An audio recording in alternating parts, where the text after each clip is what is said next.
Last year, getting a master's degree seemed less appealing than just having a bachelor's. This year, undergrads are losing out to vocational college students, and high schoolers are falling behind vocational secondary school students. The truth behind students voting with their feet is that the education track is currently undergoing a brutal re-evaluation of its value. Educational choices are shifting from aiming for upward social mobility to pure risk aversion.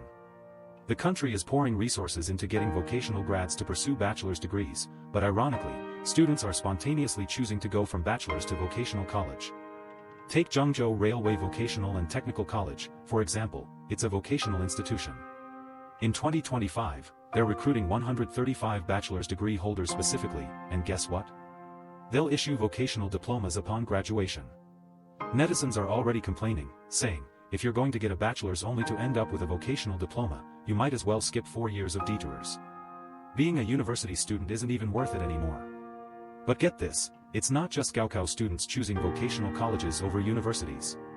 Even junior high students, after the Zhongkao exams, are skipping high school and scrambling into vocational secondary schools.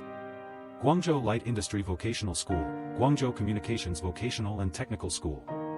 The admission situation at these two vocational secondary schools is absolutely jaw-dropping. The highest Zhongkao admission score was 716 points. That score could easily get them into elite high schools like Guangzhou No. 6 Middle School or TA Middle School. Honestly, it's also about prioritizing employment. The most important thing is that after passing the transition exam, you can get a bachelor's degree, a full-time bachelor's degree. I used to have a misconception about the concept of vocational secondary schools. Many people might ask if it's a waste of scores. I don't think it's about whether it's a waste or not. It's just that everyone's perceptions or choices are different. We can only lift them up, encourage them, and guide them. As long as they can support themselves, not rely on their parents, and find a good job to be self-sufficient. That's the most basic wish for any parent. And in Shanghai last year, out of 120,000 Zhongkao candidates, a whopping 1/5 applied for vocational secondary schools and these special, vocational-to-bachelor's, integrated programs.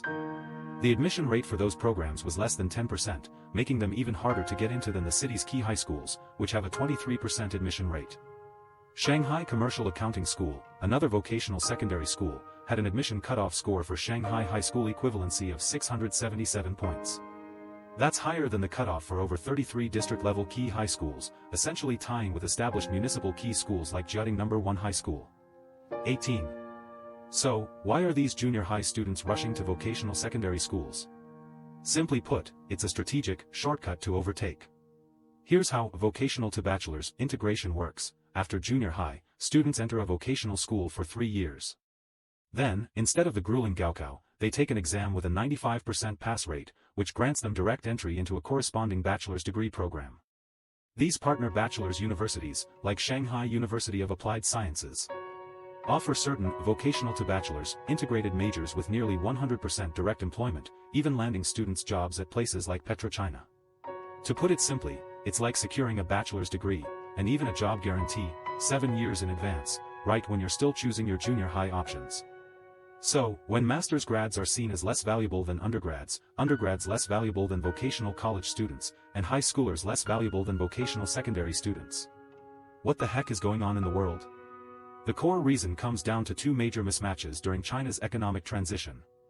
On one hand, there's a huge structural disconnect between talent supply and demand.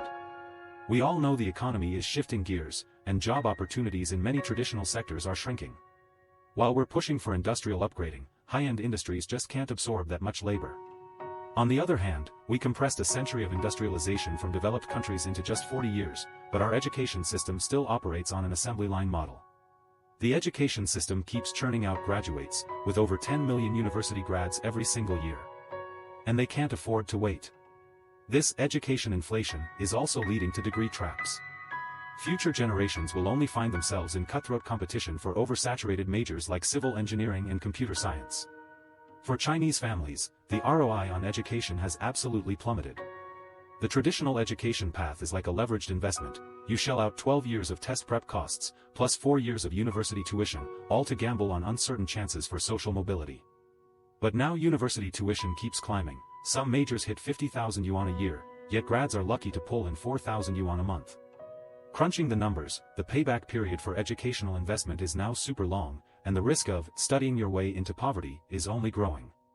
As for social mobility opportunities, sure, they existed during periods of economic boom. But the current survival logic is, a top-tier degree is less valuable than a good hukou or household registration. In a nutshell, this era no longer rewards risk-takers. Everyone is playing it safe, giving up on increasingly slim possibilities, and chasing maximum certainty. In Inner Mongolia, the admission score for Tsinghua University's law program was actually surpassed by that for tuition-free teaching students at East China Normal University. High-scoring candidates in Jiangxi are ditching less popular majors at elite universities like Tsinghua and Peking, instead flocking to hot programs at Fudan University. When this kind of degree hedging starts to spread, the ultimate goal of education is no longer dreams, but simply survival of the fittest.